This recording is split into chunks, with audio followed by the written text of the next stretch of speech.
This is my first time making a review, so I'm not sure it'll be good.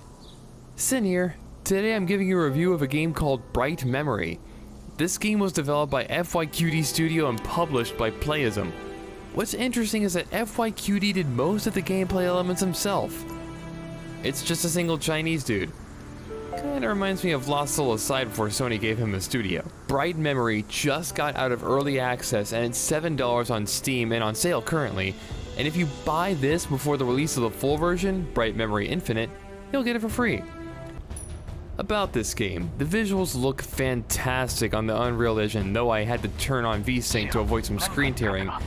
There is NVIDIA RTX support, but considering I don't know what the heck that is or if my GTX 970 can handle it, I didn't turn it on. Regardless, the game looks great. The combat design of this game is some of the best I've ever had from a Souls-like, let alone a shooter. The guns have good sounds and a satisfying level of feedback.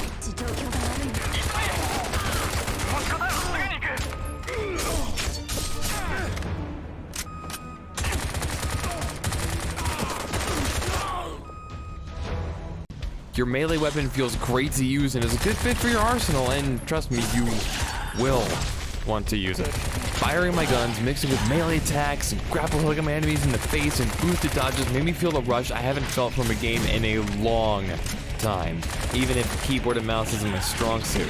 There is gamepad support, and my controller's rumble was going absolutely nuts during some segments. I plan to play it again with the gamepad as this review goes up. The music for this game has the right kick to it and matches the pacing of the combat really well.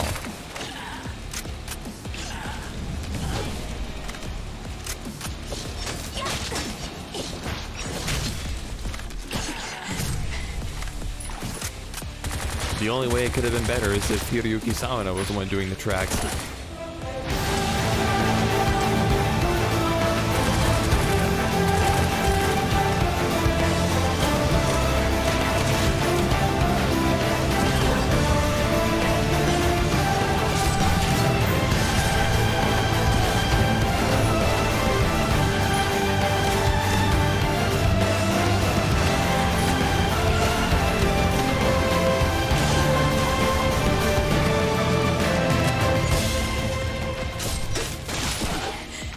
There was once in this demo, I think an enemy didn't spawn in correctly and I had to wait for him to die before I could continue.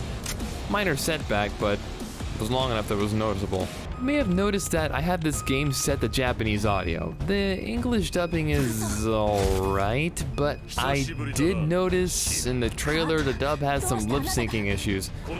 No offense to Hannah Grace, but I didn't particularly care for her voice as Sheila. The main focus of this game is combat, some exploration of collectibles, and some light puzzle solving. And it all felt just right for a demo that clocks in at around 30 minutes or so. You also heard me mention Souls-like earlier. That's because of the way this game feels, including its use of multi-phase boss fights. The more obvious reason is because of this.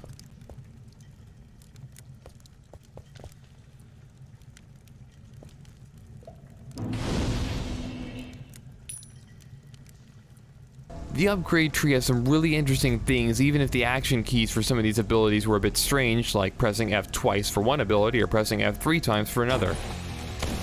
There are a couple of things I do want to mention about this game that I hope the full version fixes. The decreased damage taken passive is pretty broken. It was useful for when I was fighting that pig boss with the wall flamethrowers, but aside from that, it gave me a huge boost to my survivability. But this was a short part of a not yet released game, so it may be helpful for tougher bosses. The second is that the assault rifle felt really underpowered. I ended up switching to my shotgun for the majority of the combat sections of the game. All in all, it's a very solidly built demo, and I'm looking forward to seeing the full version of this. I'll be uploading my full uncut gameplay later to give a better idea of what the combat looks like. So, is Bright Memory worth your time? Absolutely. It's on sale for $4.68 until April 1st, 2020. This has been Sin Like Snow, and I hope you guys have a wonderful day.